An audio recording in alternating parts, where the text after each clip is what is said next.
Thank you for tuning into Firebase Prime, your source for tips, tricks, and tutorials to make your life in the Fallout 76 wasteland just a little easier. Tune in every week as I take a deep dive into new Fallout 76 topics, and make sure to subscribe and ring the bell if you'd like to be notified when new videos drop. Also, if you have a specific topic that you'd like me to make a video about, let me know in the comments down below. In today's video, I'm going to be going over some of the new changes and features introduced in Update 20, including the new Public Teams feature and Fallout 76's first season, the Legendary Run. Make sure to also check out my video from earlier in the week with tips and tricks to get through the new season, but without further delay, let's get into it.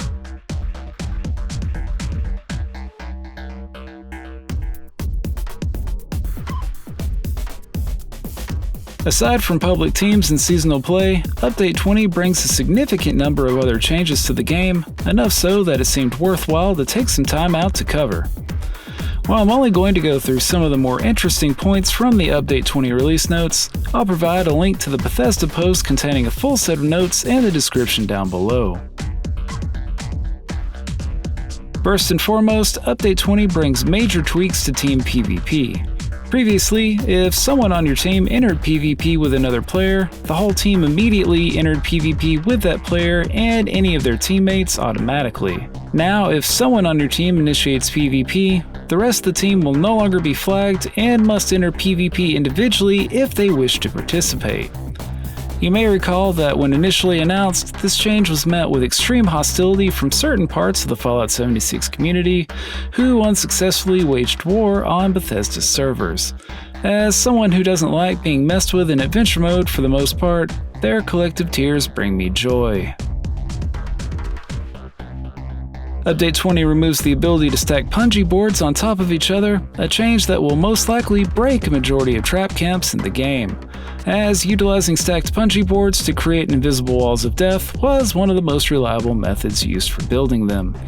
Again, this change will most likely be viewed as heavily controversial by some part of the player base, but for me it's a welcome change.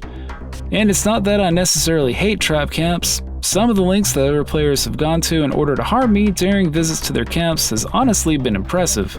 It's more of, I just hate lazy trap camps. Energy weapon users will be happy to learn that killing Scorch Beasts with an energy weapon will no longer result in that Scorch Beast potentially gooifying on death. As a Gatling laser user, this is an awesome change, as I can't count the number of times that I've potentially lost loot to the goo effect in the past. It's a small change, but given the number of legendary Scorch Beasts encountered over several trips to Fisher Site Prime, it's nice to know that I'll be able to loot them regardless of the weapon that I bring along. While the Colossal Problem event is still delayed, Update 20 does slightly increase the possibility of encountering a Wendigo Colossus while nuking potential spawn points, bringing the previous 1 in 15 chance up to 1 in 10. This should make an encounter a near certainty for any correctly targeted nuke, and means less trips into nuke zones to clear out enemy spawn points while trying to get a Colossus to spawn. Another PvP-oriented change comes by way of changes to nuke mines. Radiation from the mines will no longer affect friendly or neutral players, meaning that griefers can no longer use them to kill other players without first initiating PvP. Users of Ultrasight Power Armor or the legendary Stranglerheart variant will be sad to learn that the jetpack can no longer be applied to any piece of armor except for the torso. While I imagine that this change was implemented to further nerf the Stranglerheart armor, this pretty much makes non-legendary Ultrasight Power Armor useless. Now that you can no longer use other torso mods alongside the jetpack, you might as well use T51B instead, as it has higher energy resistance and the mods are significantly easier to acquire for it, considering you can buy them all from Whitespring. When picking between T65 and Stranglerheart for the in-game power armor, T65 is looking more and more like a clear choice. Anyone working on building a full set of Secret Service armor will be happy to know that additional Under Armor lining plans can now be purchased from Regs in Vault 79. Most notably, you can now get shielded lining, which not only brings it in line with other Under Armor, but actually makes it the best Under Armor in the game, with 15 damage resistance across the board. Compared to Shielded Operative Under Armor, that's a pretty noticeable increase. If you end up buying shielded lining plans, just keep in mind that it's a bit buggy at the moment, as I had to craft a new piece of Under Armor to be able to apply the lining, and the game appears to have forgotten that I previously purchased the resistant lining altogether. Anyone participating in either faction's daily quests will be happy to learn that Roxy, Ren, and Ward now stay in one place, meaning that you'll no longer have to hunt them down to begin quests. This is particularly awesome for Ward, as finding him in Foundation could at times be a frustrating nightmare. Now you'll find him sitting behind a desk in his trailer in Foundation, you'll find Roxy leaning against the school bus in Crater, and you'll find Ren at her console in Crater. Finally, carry weight bonuses are no longer ignored on death, meaning that the game will no longer force you to respawn at Vault 76 if you're at or below carry weight when you die. As a bloodied unyielding build that relies on the 15 extra strength points provided by my armor for additional carry weight, this is a particularly welcome change.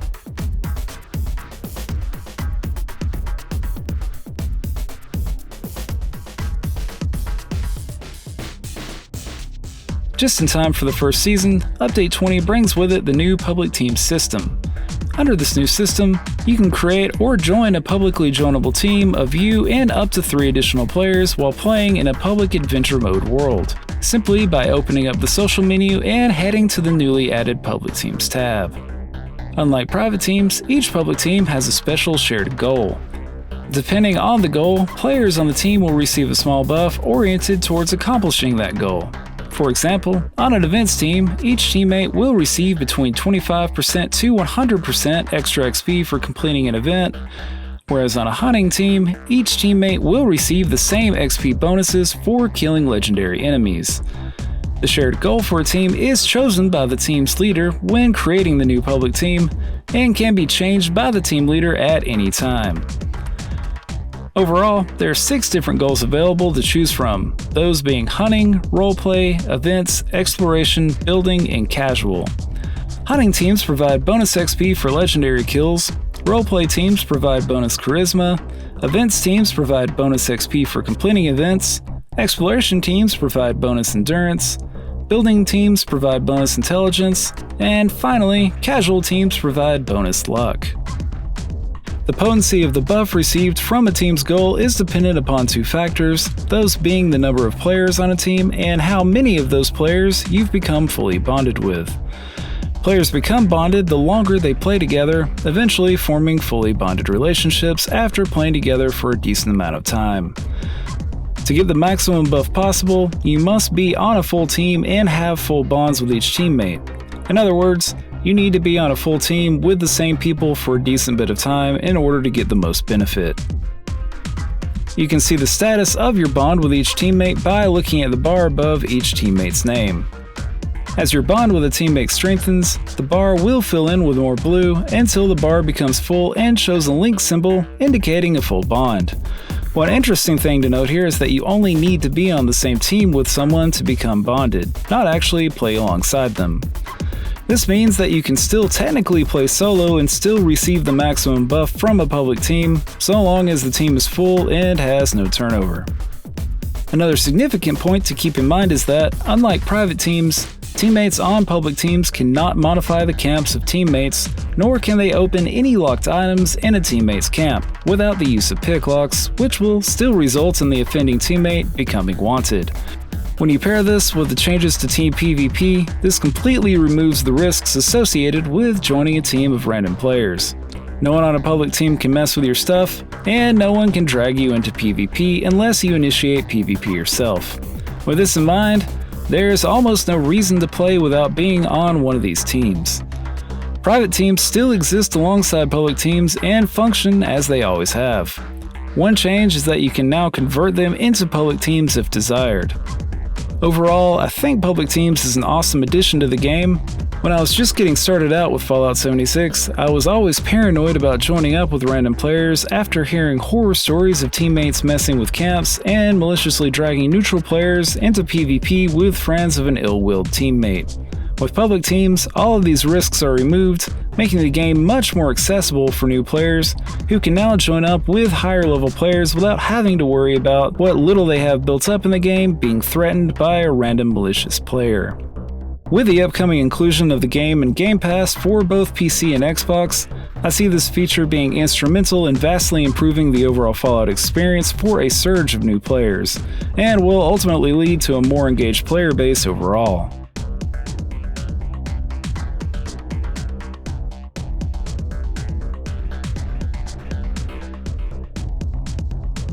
Finally, the biggest and most anticipated feature in Update 20 is the introduction of seasonal play to Fallout 76, starting with Season 1, the Legendary Run.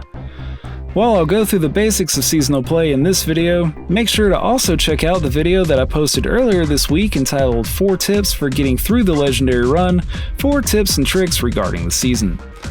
To participate in seasonal play, all you'll need to do is complete the game's daily and weekly challenges, all of which now provide score points in the place of atoms.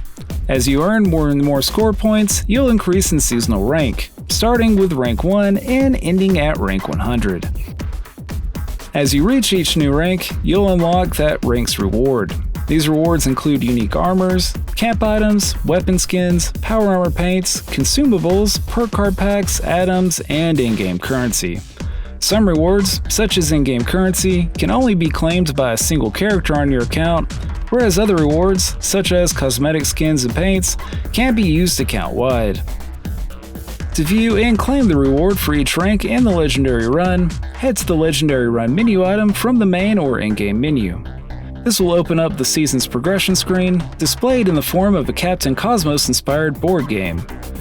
As you progress through the season, your progress will be represented on the board by a spaceship game piece. Season 1 began June 29th and is set to last for 10 weeks, ending on September 7th. You'll have until then to reach rank 100 and claim all of the season's rewards. One thing to keep in mind is that ranks will become harder to clear as you increase in rank. For example, if you look at the first and last week of the awesome ranking guide put together by Reddit user Lifiru, hope I'm saying that right, which I'll link to in the description down below, you can see that advancing from rank 94 to 100 will require the same amount of score points that it took to advance through the first 20 ranks combined. While the initial speed of reaching new ranks makes it seem like getting to rank 100 is easily obtainable, in reality, due to the increased point requirements of each new rank, simply missing one day of daily challenges will put you behind. In terms of the rewards received from seasonal play, a majority of the items have been incredibly well received, with the exception of one, that being the ammo converter.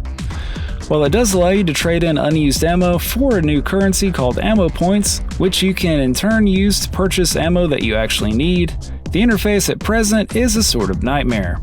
Basically, you start out by selecting whether you want to buy or sell ammo, then select an ammo category, and finally select a predetermined amount of a specific ammo type to either trade in or purchase. The problem is that both trade-in and purchase amounts are incredibly low, so you find yourself having to cycle between the same 3 screens over and over again to accomplish anything.